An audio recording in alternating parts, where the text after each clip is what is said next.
Queridos amigos, sejam bem-vindos ao canal Videira Espírita. Meu nome é Cristina Brito e este é o programa Projeto 15 Minutos, o Céu e o Inferno. E aqui, diariamente, por mais ou menos 15 minutos, nós estudamos a quarta obra da doutrina espírita, codificada por Allan Kardec, o Céu e o Inferno. Estamos atualmente na segunda e última parte deste livro, que trata dos exemplos. No capítulo 2, cujo título é Os Espíritos Felizes. E nós já vimos aqui alguns testemunhos, não é? Vimos o senhor Sanson, vimos o senhor Van Durst, vimos o senhor Jobar, e agora estamos vendo o testemunho do senhor Demer. E aqui vamos para mais um testemunho. Vamos ver aqui. Tivemos o primeiro, o segundo, o terceiro. Vamos para o quarto testemunho do senhor Demer. Diz Kardec: a comunicação seguinte foi obtida em Montauban, em 26 de janeiro, dia seguinte da sua morte, no círculo de amigos espíritas que tinha nessa cidade, Montauban. Antonoir Demer, não estou morto para vós, meus bons amigos. Assim, Antonoir Demer é o nome dele, e agora vem a sua fala. Antonoir Demer, não estou morto para vós, meus bons amigos, mas para aqueles que não conhecem como vós esta santa doutrina, ou seja, os materialistas. Morreu, acabou. Mas, para os espíritos, não existe isso, não é? A morte não existe. Por isso ele disse, não estou morto para vós. Só há morte para aqueles que não conhecem a doutrina espírita, que reúne aqueles que se amaram na terra e que tiveram os mesmos pensamentos e os mesmos sentimentos de amor e caridade. Não é que só exista para esses, mas é porque nós sabemos, aqueles materialistas que ainda o sejam, desconhecem, não é? E ele diz, eu estou feliz, mais feliz do que poderia esperar, porque gozo de uma lucidez rara entre os espíritos desligados da matéria. Há tão pouco tempo, ou seja, com o tempo vamos ficando lúcidos, mas vejamos, ele está no dia seguinte à sua desencarnação e já está no estado de lucidez maravilhoso. Isso é mesmo raro.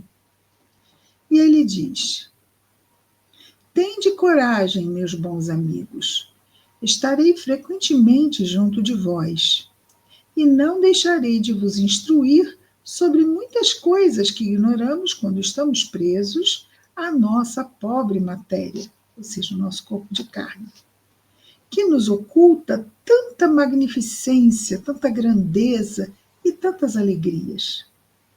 Orai por aqueles que estão privados desta felicidade, porque eles não sabem o mal que fazem a si mesmos.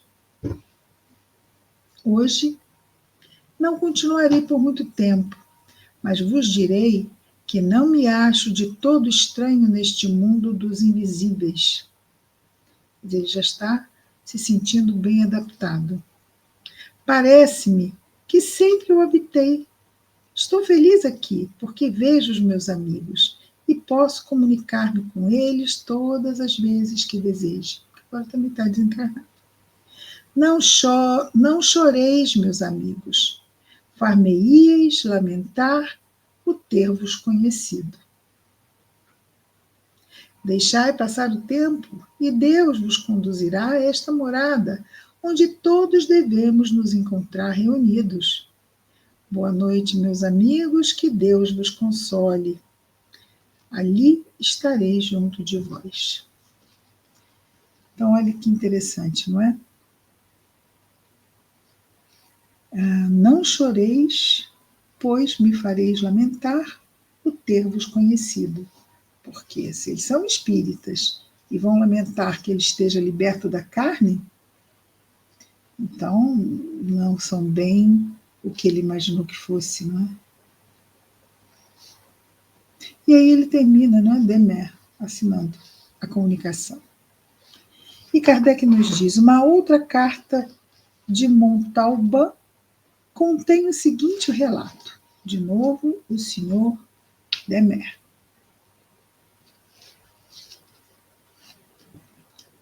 Escondêramos a senhora G, médium vidente e sonâmbula muito lúcida, a morte do senhor Demer, para pouparmos a sua extrema sensibilidade.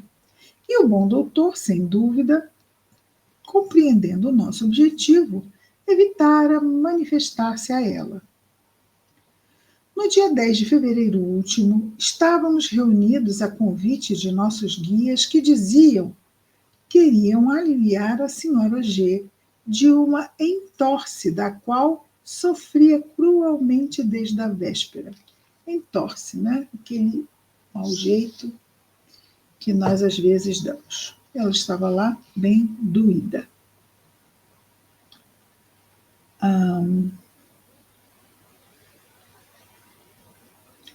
Disso mais não sabíamos e estávamos longe de esperar a surpresa que nos dirigiam.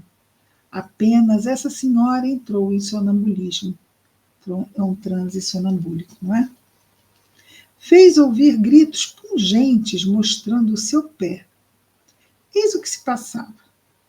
A senhora G via um espírito curvado sobre a sua perna e cujos traços lhe estavam ocultos.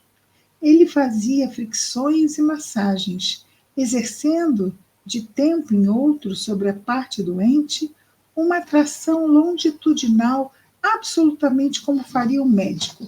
Ou seja, buscando ajustar ali o pé dela.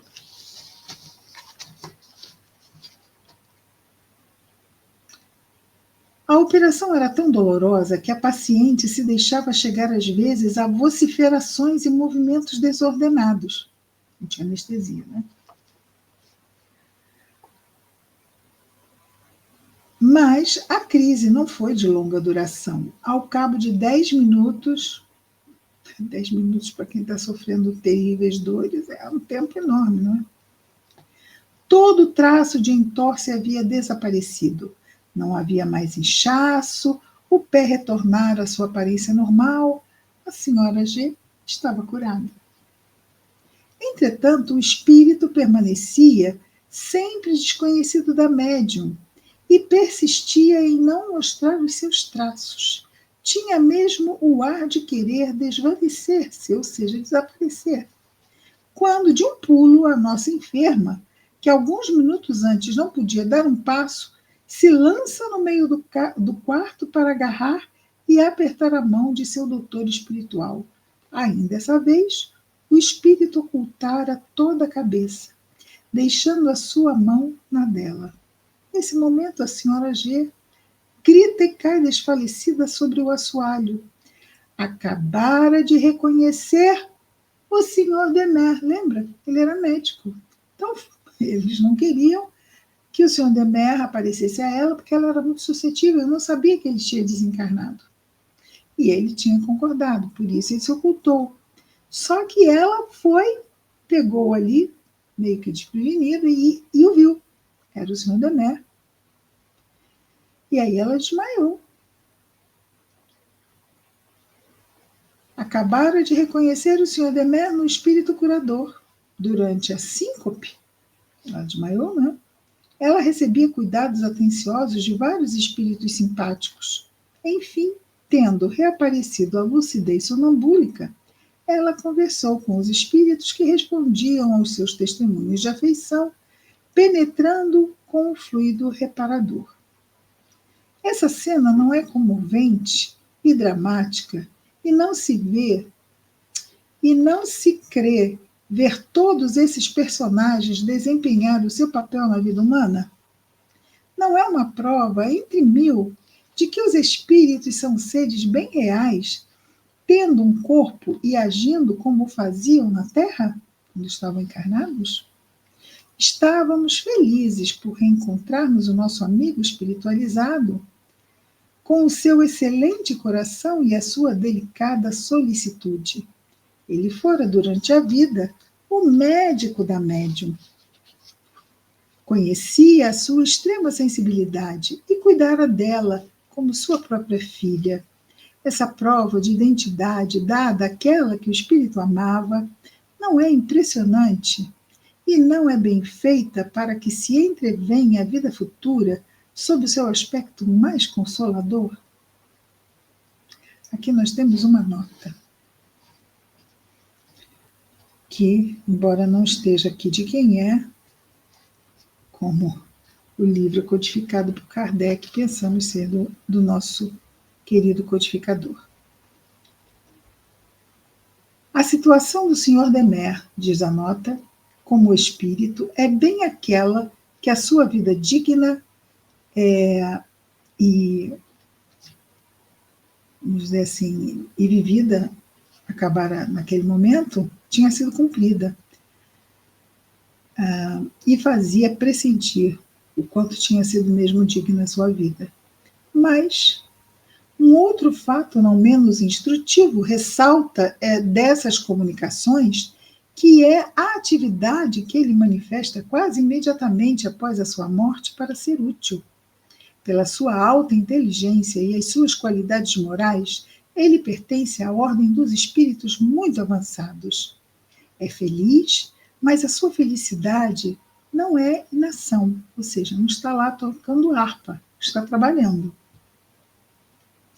Há alguns dias de distância, ele cuidava dos enfermos como médico, ou seja, há dias atrás ele ainda estava encarnado e trabalhava como médico.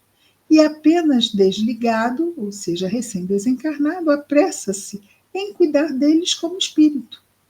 Como se ganha, pois, em estar no mundo espiritual, dirão certas pessoas, se ali não se desfruta de repouso? A isso, nós lhes perguntaremos primeiro se nada é não ter mais nem cuidado, se nada é não ter mais nem cuidados, nem as necessidades, nem as enfermidades da vida, de ser livre, de ser livre e poder, sem fadiga, percorrer o espaço com a rapidez do pensamento, ir ver seus amigos a toda hora, a qualquer distância em que eles se encontrem.